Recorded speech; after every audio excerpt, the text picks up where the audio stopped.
Hi, I'm Emily Thompson from Life So Savory, and today I'm going to show you how to make a circle skirt.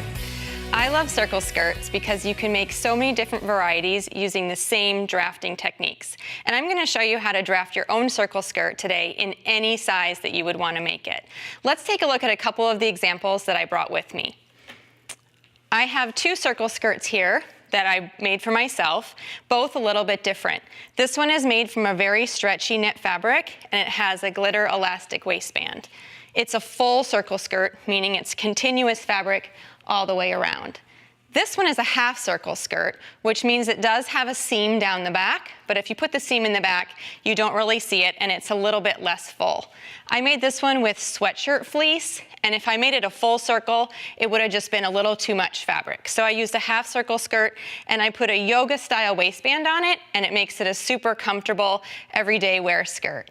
Today I'm going to show you how to make a circle skirt using this light woven fabric. And this means that it doesn't have any stretch, and so we're going to do a few different things than I did with these stretchy knit fabric circle skirts. So to make a circle skirt, you need to create a simple template. If you're going to make several of the same size, I would suggest making the template from paper so that you can lay it on your fabric and easily cut multiple skirts. If you're just going to make one of each size, you can draft your pattern directly onto the fabric, which is what I'm going to show you how to do today. So to start, you need to take your waist measurement, either high waist or low waist, depending on where you want to wear your circle skirt.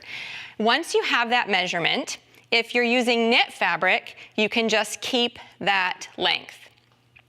If you are using woven fabric like this one and it's not going to have any stretch, you want to make sure that you also measure your lower hips so that the fabric will be able to come up over that wider part of your body and then settle on your hips. So for today, I'm using that measurement for this pattern. Once you have that hip measurement, you're going to divide it by 6.28, and you're going to put those details directly onto the fabric. So my hip measurement divided by 6.28 is 6 inches. So I'm going to begin marking my pattern directly onto the fabric. So from this corner, you are going to mark the 6-inch all the way around in this quarter circle.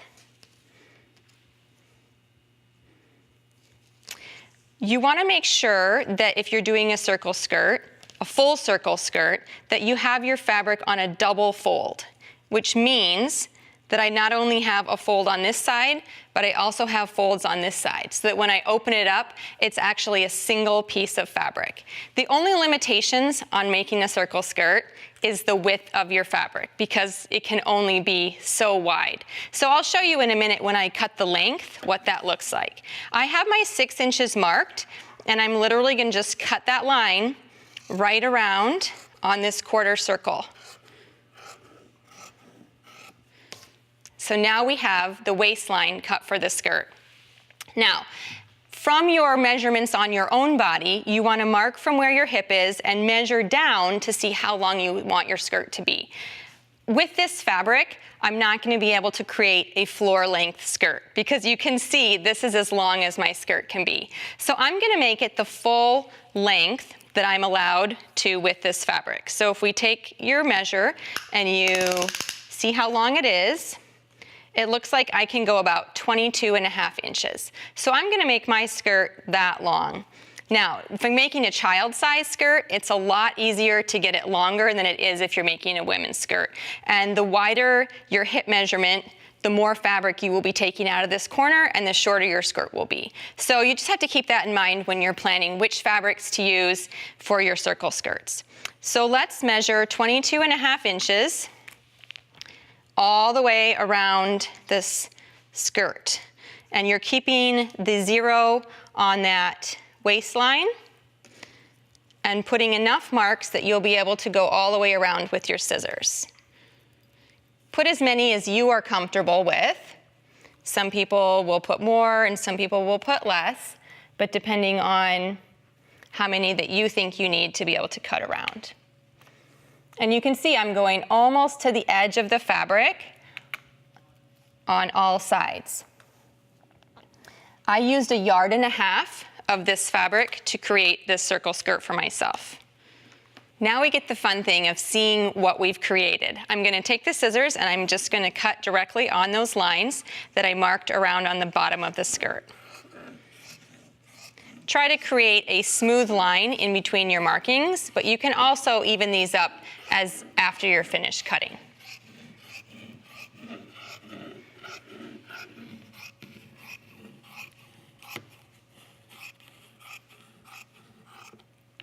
Now we get the fun reveal of seeing an almost finished skirt from just a couple of cuts of fabric. Now, one thing I do want to make note of as I'm showing you this is that you need to be aware of the print of your fabric when you're making a circle skirt. Because you are using the entire width of the fabric with the waist in the middle, you will have your design both going up and going down on the same skirt. So if you have a pattern where that's really obvious, it might look a little weird depending on the layout of your skirt. So just keep that in mind when you're doing it. But the wider the fabric, the longer your skirt will be able to be. So now, how do we turn this into a circle skirt? So let's take a look at the next couple of steps. What you're going to want to do is you're going to want to finish the bottom and the top of the fabric so that it doesn't fray.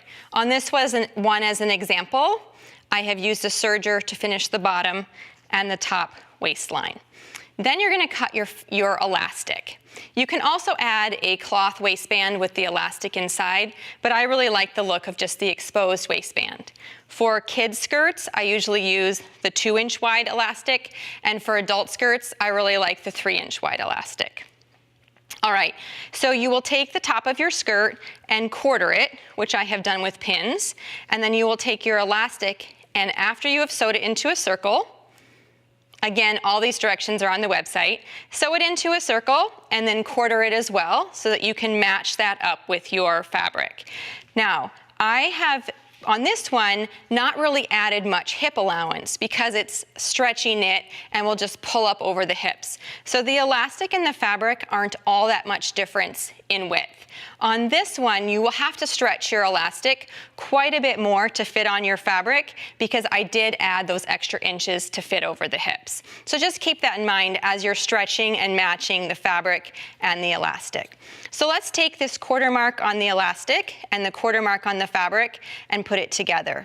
You're just going to pin the fabric on the back side of the elastic, and then we're going to sew on the right side. But you can see how I've simply just overlapped it about a 1/2 inch and pinned those in place. So we're now going to match up this part of the fabric with this part of the elastic and move the pin to hold it in place. And we'll do the other side as well. So I have my 2 pins, overlap the fabric, and then pin it in place. If you have a lot of stretch or a bigger waistband, you probably want to put more than just these 4 pins. But for this small one, I'm not really concerned about there being a whole lot. Now let's sew the waistband on. Remember to have a little bit of overlap of the fabric and the elastic, and then place your elastic in the machine with the right side of the elastic facing up towards you. You want to make sure that you keep the bottom side of the elastic out of the way and that you stitch along the edge of the elastic, catching that fabric that's underneath. You can use a zigzag or a triple knit stitch so that this elastic and the fabric still retain some of the stretch. You also need to make sure that as you're sewing, you are stretching the fabric to meet the elastic so that they match when you're finished. You don't want to have any puckers or uneven gathers. So as you're sewing, you try to neatly stretch it. I'll just show you real quickly how this part looks, and then you could continue around the entire waistband sewing your elastic to your fabric. And that's as easy as it is to make a simple circle skirt.